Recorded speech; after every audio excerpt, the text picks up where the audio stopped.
I think I'm the best player in the world. I think it was Darryl Gurney at Premier League, and then a week later we're like, Newcastle's not off, is not on because of COVID. Liverpool. So I'm not going to go to Newcastle a week after.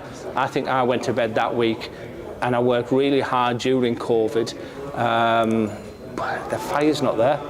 The desire's not there, and you need that. You know, the two lads I'm talking about, they're on the practice board now. We get in here at 4:30 in the afternoon. They've been on the board since then. I don't have that fire in the belly, so no, I'll never ever be a dart player again. It's the first time I've ever heard you say the fire isn't there anymore. No. I know you might have thought it, but it's the first time I've heard you publicly say it. Is it? Yeah. No, the fire in the belly hasn't been there for a long time. I try to practice an hour a night the past, coming for this big exhibition. It's on my doorstep. The reception I got tonight was incredible. I don't want to go up there and go 26-26. And the throw was okay. The throw was all right up there, but no, to go, to contemplate going to Q school and then going back on that, nah. Very, very happy with it. I'm very, very happy where I am right now. See the rebrand back to the Newcastle red as well. The blue's been banished. Did you say Newcastle then? I did. Sorry, Middlesbrough red. Hey, edit that. I tell you what. No, I'll leave it in. This is my last interview with Full Bars, everybody. To have the red and white, that last shirt I wore was synonymous to the period when I didn't play well, and when I didn't put it tonight, when I put it on, it felt all right, I've still got a big game to come tonight. I've got a best of 5, best of 7 tonight. And do you know what? I'm not here to have a crack with the crowd. I've done that. I'm going to see how we're playing this one, because I want to get ready for the seniors. I want to get ready for the Sunderland in November. I want to be competitive. Since you've moved into this role as pundit, commentator, I remember speaking to you that you were really nervous when you got the call from Sky, that you were comfortable at the Super Series, that you thought you were doing well, but you got the call from Sky, and since then you've got more and more. What was that like, that first call from saying, do you want to come? Well, it started with a podcast called Love the Darts, and I moaned. I drove down, and what should have been a 3.5-hour journey was 6. Coming back should have been a 3.5-hour journey, it was 6 hours. I got home, I said I'll never do that again, and they saw something in that podcast. And then I got a call to say, would you be interested in coming to the Grand Slam of Darts for the opening 3 days? And when I walk on to a comms box prior, Gerwin Price versus Cameron Menzies, when I walk to that I've done my prep. I'm hard working, I'm dedicated, and when I walk and do that, the nerves are there like I was as a dart player. I love it. That's good. I like that. Back in the PDC, obviously I know you watch a lot of darts.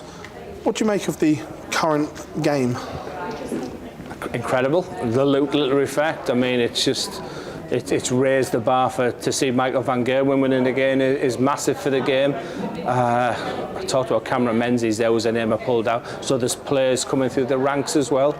But to be a top 16 player in the PDC right now, I wish I could turn the clock back to them, because it looks sensational moving forward. Looks as if we're going to get some change coming up as well. Obviously, the ITV deal's just been renewed. The Sky deal is up. We've seen Barry's comments on it. It's a big time for darts, because you feel this next deal is going to be huge off the back of the Luke Littler effect. Yeah, I'm hoping loyalty is good, because of course, and like everybody, I saw the message from Sun Sports saying, this is what Barry's saying about Sky Sports, and of course that would have an impact on my life. Fingers crossed. That loyalty is good, and they like the product. I think darts on Sky's been great. I'm a player from the 80s/90s where I played in front of a World Master in front of 50 people when I lost to Adam Smith-Neil. And then when I went to play in Dublin in front of 10,000 people, I saw what the PDC and what Sky have done together. Fingers crossed that goes on for many, many years.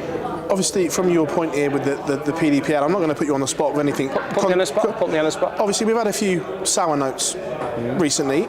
Obviously, players have to take responsibility. I'm not prejudging anyone, because nothing's been banned, but it's now a massive part of the PDPA to educate players. I'm not talking at the elite level, but the lower ones where there could be temptation. Is the PDPA now have to educate players properly? Yeah, I had a PDPA meeting yesterday in Carlisle. And I love the guys. I love what they're doing. And as a player, I hated them. Told them that yesterday. You know, every levy of 3%, 2%, I hated them. And I've just sort of put together a survey. I want to hear from the players. I want to make a difference. I still feel I'm relevant. I still feel like when a DA player says something to me, I want to go to the Pdpa, and this is what the players think. I'm not just going to be someone who sits in the background and says, "No, God, they work extremely hard." They work extremely hard, and the Pdpas they want to make a difference, and I just want to get that message out to the players. On making a difference, obviously I know that the Pdpa have no thing with the DRA, but something that's come up quite a lot with the DRA is time and timings and the time they take. One, I'm going to ask you, one as a player and two as your new role, do the DRA need to do more in terms of the speed they do things and everything like that? No, I watched an incredible interview with Chris Mason last week. And I sat down with a cup of tea and I watched that, and he's so forthright. He was so like, he can do that. And, you know, part of me is just like, I want to answer that. And also part of me is like, Glenn, you're Pdpa director there. It does take a long time. I'm still learning. I'm still wanting to find out, but you know, the whole case that Chris Mason talked about last week, it did take a long time. It's not so much that one, I was the Mason one, but the Leighton Bennett case, that when the notes came out from the DRA, it said we knew in September. Okay, that's fine, but he wasn't suspended for the following year, and he was allowed to go to Q school and get. Like, I'm not saying he's guilty, by the way, but what I'm saying is he's been suspended for something that happened a year ago, and has arguably cost someone that chance to win the tour card. So do the DRA need to realise that, hang on, this is players' lives and other people's careers as well. It's not just the individuals that you're investigating, there are other people's that are affected. There's a knock-on. I understand the frustrations. Yeah? I understand the frustrations. But can anything be done from a PD? I'm not saying, but can you not put pressure on the DRA, but have correspondence with the DRA to find out what is taking so long? I don't know. I don't know. What I'm happy to say was it does feel like it takes a long time to get sorted. Do I know the ins and outs from an initial referral to an outcome? I don't think I fully understand the process. What I do understand is the work that people like Alan Warren and the incredible amount of work they put in representation of the Pdpa to the DRA in support of the player. I understand that. Yeah, of course. But I'm not really understanding of the timings right now. No, that's fine. That's fine. I'd say it was just obviously something, because I know that you spoke before that disconnect between the players and the Pdpa. Yeah. So it's just interesting to see, can that trust be built back up, like with honesty and things like that. I hope so, and that's why I joined the Pdpa. That's why I want to be a director, or that's why I want to shout out from the rooftops that I'm a director of the Pdpa. I understand the frustrations. Can I make a difference? I don't know right now. I feel like I'm still in my infancy. Yeah, of course. And it's a bit like you, Phil, going into a team meeting where you're the newbie. Yeah, I get that. You understand, you've looked from afar, and you've looked and, God, this takes a long time, but do I and can I make a big difference initially? So maybe everyone watching this right now, put yourself in the position of going into a couple of meetings with very experienced people. Processes are there, procedures are there. But yeah, I get the frustrations. No, I get that. From that head coaching point of view here, we've seen the upturn in form of Michael Van Gerwen coinciding with the change of equipment. Yeah. Is that something as a coach that you see a lot, or is this a bounce back thing in his head? I was hoping you were going to say the fact that Vincent van der Vaart was by his side. I was coming to that in a minute. First of all, I was doing the equipment bit. I'm not the biggest fan of equipment, maybe because I'm a little bit old school.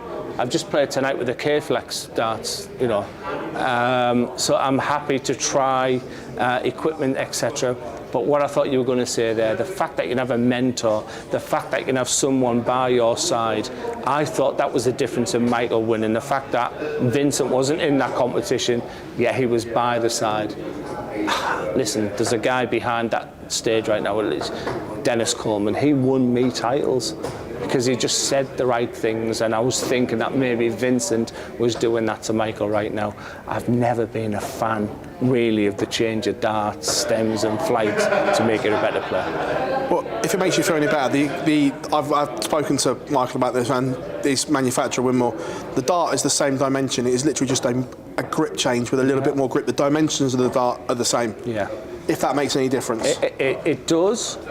I do like a little tungsten test myself, but my philosophy is if you can hit a 180 fill with the darts that you're using, the job in hand is how do you replicate that and to be more and more consistent. You know, we've seen players win in snooker, the Stephen Hendry, a 40 quid snooker cue, a Rex Williams power glide, you know, which was like laughable as a piece of equipment. We've seen dart players with an old-fashioned dart. You know, people change the darts and whatever. My philosophy in coaching is the fact that getting the fundamentals right, the balance, the stance, the throw, and everything, rather than I'm going to get a new piece of setup and that's going to make me a better player. Everyone said Luke and Luke for the rest of the year. Has Michael just put a spanner in that works? And just to remind everyone, I'm still here. I hope so, because the more the merrier is my feeling there. I'm still waiting for Gerwyn Price to kick in. Chizzy's must be due a TV tournament. I do my own little bit of work aside as well. I went to the match play and said Chizzy was going to win it. He loses first round 10-3, I think it was to Krzysztof Ratajski. But yeah, the more the merrier. You don't want people dominating there. But I think Luke Humphries has been a credit as a world champion this year. I think he's been sensational. And Luke Littler, I mean, I've run out of superlatives. I put that on my Twitter recently that I've given up on words I can say about him. They've both been a credit. And listen, right now I stand here and say that I think Chris Dobey's going to be world champion this year. He's now I'm going to pick 3 people. A favourite, probably Luke Littler right now. Someone who probably and could win is a Chris Dobey. And then I'm thinking of a bit of an outside, and Cameron Menzies, Ross Smith. You know, them guys are capable of going very, very deep. With the depth of talent that you've just said there, and I agree with you, I think it's incredible. Were you surprised that Matt said recently that they're not going to change the Premier League format? It's going to stay at 8 with the amount of good players that are available? Yeah, I wasn't sure. What I would say, when Matt and the PDC make the next decision, it'll be the right one. It was interesting when he said that. When you go to Newcastle, when you go to Liverpool, when you go to Rotterdam, it's the only Premier League you go to, you remember it. I thought that was important because, maybe people who just sit on the TV and are watching it and it's the same players playing each other, that's where the criticisms come from. But it's still that when you go to a Premier League, you've been to one. And it was interesting that he went down that angle as well. But when he is ready to make and when the PDC are ready to make a decision on how the Premier League's going to be, they'll make the right one. A lot of players, and this isn't just darts, I'm going to throw football into this as well, about the workloads that we're seeing, and Rodri's injury has come up, and everyone's saying it's the amount he's played. The amount of dart players we're seeing pick up injuries at the moment. Again, double head here. One is your player head, one is your PDPA. Is the calendar too busy, or do players just have to accept it and pick and choose more? It's stacked, and work-life balance is really important. And I tell you, when I reached 40, and certainly when I reached 50, my body knew when I'd done 2 or 3 days of Pro Tours. It's okay when you're 19, 20, in your 20, you can play darts 6 hours a day. They're the ones who should be feeding off that. But I sat with my diary like anyone, as a comms, as a coach, and it's stacked. It really is, and I think it's really important that the players, and this is where managers might come into it and just picking and choosing what they want to do. But I guess the people out there just want to see the best players playing week in, week out. But yeah, it's stacked. Another young talent that's on everyone's lips at the moment, and this comes back to your PDPA stuff as well, is Wessel Nyman. We all know what Wessel went through and the suspension he served, the education, the rehabilitation he's had, and now he's come out the other side and we're seeing what a great talent he is. Does that say to everyone, look, rehabilitation can and does work? It has to be. He was very open and transparent. He realised he'd made the mistake. And I talked to him, and I said I was disappointed in you, Wessel. But he's paid his dues. He's come back. Not everyone's going to agree, and But what a player right now. It's like he is someone where the 2-year ban hasn't really affected him too much, because right now he's playing some incredible darts, but the integrity of the sport should be the number one. And as well, just before we let you go, I'd say on this, the way that it's all working, we're seeing multiple, not just this isn't a dig at a specific manufacturer, this is a generalisation here. We're seeing manufacturers signing players younger and younger and younger. And it reminds me of football academies hoovering up players galore at a young age, hoping that they find the one, where there's no real guidance or there's no real rules in place for this. But we're seeing pressure piled on these youngsters when they get a manufacturer, and we're seeing more and more youngsters developing dartitis, perhaps because they're trying too hard to impress. Do you think that we need to protect the very youngsters, maybe just a little bit more from these kind of showbiz and glamorous situations a little bit, and just let them play? Yeah, I'm a big fan of the academies that are out there right now, and I work with a lot of young players. But I've never gone down the route where I've seen players saying they're burnt out or there's an awful lot of pressure on them. I guess the Leighton Bennett one where he's playing Phil Taylor at, what was he, 15-year-old? And I think he was 14. Yeah, 14. Yeah, I mean that's possibly an example there. But I think people, when I think of Luke Littler straight away, he's got, his father's brilliant. He's got a good management around him, and I think that should be the focus really. But the players will see the riches that are out there. They'll all want to be the next Luke Littler. I guess part of my job is that it's important that they're protected. Glenn, it's an absolute pleasure catching up with you always.